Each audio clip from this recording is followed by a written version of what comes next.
This is a bit different video than I normally do, but almost 4 years ago, I made a review of Monos luggage and compared it with some of the away luggage that I had and had been using at the time. I've since been using Monos luggage pretty much exclusively for the last 4 years. And in my previous 10,000 mile review, I reviewed the Monos luggage, but I didn't have the Carry-On Pro yet. Backstory, if the last video you watched on this channel was my review of the Monos luggage, not Carry-On Pro. That whole trip where I did about 10,000 miles of travel was for both a baby moon for my wife and I. So we are now parents. We just had our second kid this year. So our first kid's now 3.5, somewhere around there. It's wild how time flies. But now we're parents. And that actually ties into why this Carry-On Pro has become so valuable for me, because typically if I'm traveling with kids, I'm carrying a kid, especially carrying a kid in an airport. I usually have a backpack on me that has not my laptop, but diapers and wipes and change of clothes and things like that. Some toys, got to have the toys, books, you know how it goes. So I wanted to get a roller luggage, a roller bag that could both carry my clothes for me or be sort of like the vessel for my clothes,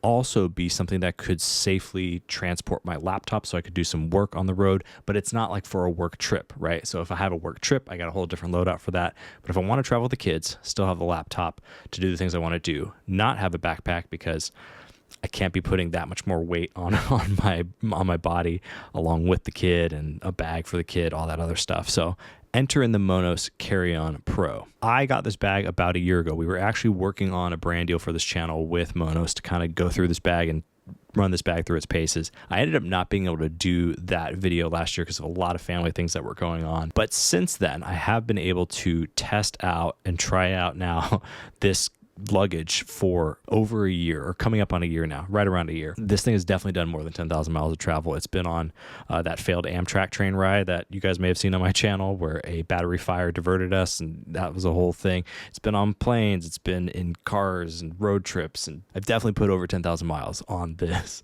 piece of luggage, and it's held up well. It's got some scars to show for it, all the way up into having my son stand on top of this thing and it not break and not destroy my laptop.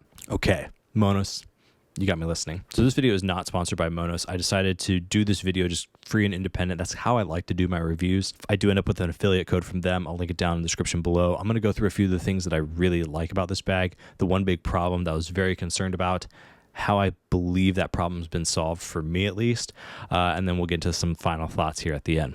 So the big thing for me was having a roller luggage that was small enough to be that I could feel confident about being on trips with not just in the United States, but also internationally. As a lot of you know, I'm Latin American, Hispanic, Mexican. And so flying on airlines in Latin America, especially budget airlines, very similar to some budget airlines like in Europe, where you every millimeter counts, not inch. Millimeter. Every millimeter counts. Every absolute gram of weight counts. And so I knew I needed a bag that would be compliant with all those things, but then still allow me to travel with not just like a few days worth of clothes, but I wanted to travel with like closer to like 5 to 7 days worth of clothes.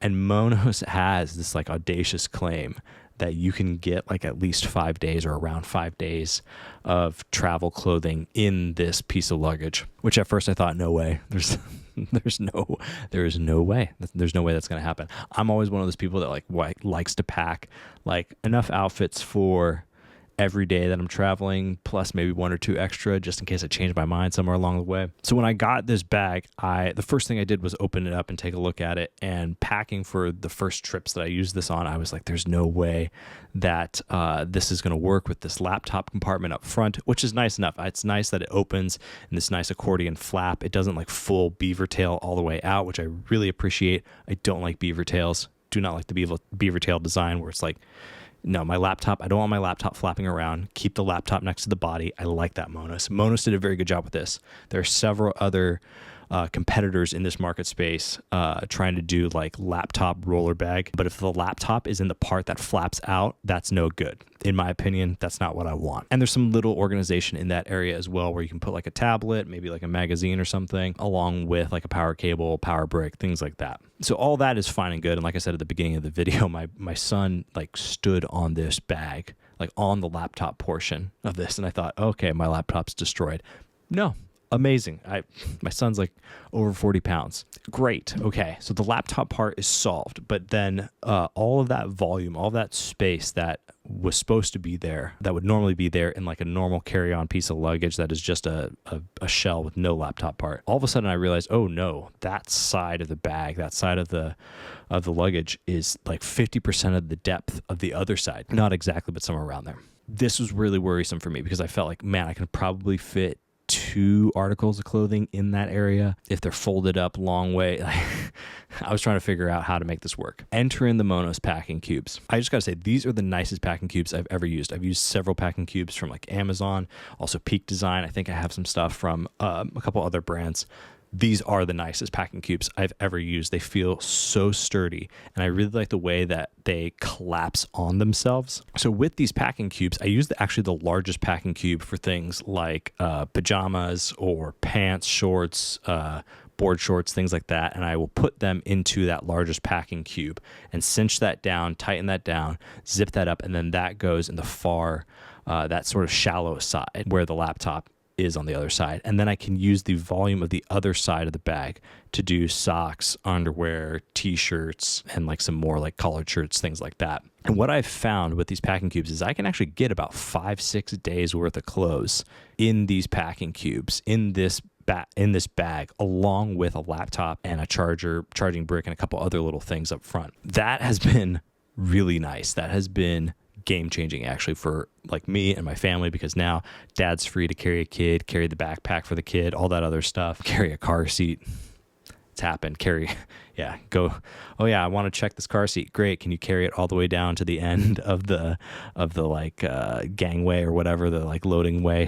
Like, oh, really? Okay, great. It has been done. It can be done. And this has made it so much easier because now I just have this roller bag that has all my clothes, laptop for work stuff. And I think the last thing that I was really concerned about with this particular bag was how it was going to hold up if I had to check it. Obviously, if you do check a bag like this, you have to pull the laptop out. But even just it getting knocked around in the overhead compartments, landing, takeoff, all that stuff, even with this bag absolutely packed with as many shorts and jeans and pants and shirts and everything that I could get in this bag, I haven't had any issues with it pressing too much against the laptop and damaging the laptop. And the laptop that I've been throwing in there lately actually has been my X1 Carbon, which is it is a more lightweight, not as like chunky, it's a solid laptop, but it's not a tank like a T420 or something. But that laptop has held up really well. And that design of how Monos has done the laptop protection, I really do appreciate, because it works well. It's taken a beating. I am very happy with it. And for under $500 as well. Like, I think the bag itself goes for just shy of $300. Definitely get the packing cubes. I would not recommend this bag without the packing cubes. The packing cubes, I think, are what make it such a game changer and really help you get back a lot of that lost space from the laptop compartment. But still, being able to get out, I think right now, as I'm recording this here, around like the holidays time, you could probably get this on sale and save even more money. But definitely under $500 as a recording here at the end of 2025, beginning of 2026, going into 2026. You might be able to get this bag for less than $400 US. That's including all those packing cubes. That's a pretty good deal for this particular price point with this much functionality. And if you want a good gift for dad, if you're watching this video and you're like, oh, I want to get a gift for dad, yeah, get him a bag that allows him to not have to carry his own stuff on top of all the kids stuff and the kids and everything else. Something that saves dad's back is nice. I appreciate it. If you all found this video helpful and you're going to be doing some traveling with your new Monos bag that you're going to be picking up, let me know down in the comments below. I also want to let you know that you can help support this channel by signing up for Audible. There's an affiliate link down below. When you sign up for Audible for a year, it helps support this channel. And I've listed 3 of my favorite audiobooks down there as well. Maybe more for dudes, history buffs, fiction. There's a little bit for everyone, but be sure to check that out as well. With that, I just want to say thank you to everyone who's subscribed to this channel. If you haven't yet and you're this far in the video, please do so. It really does help me out. And be kind, both in life and in the comments below. Like this video to send good vibes across the internet. And we'll do it again soon, all right? Later.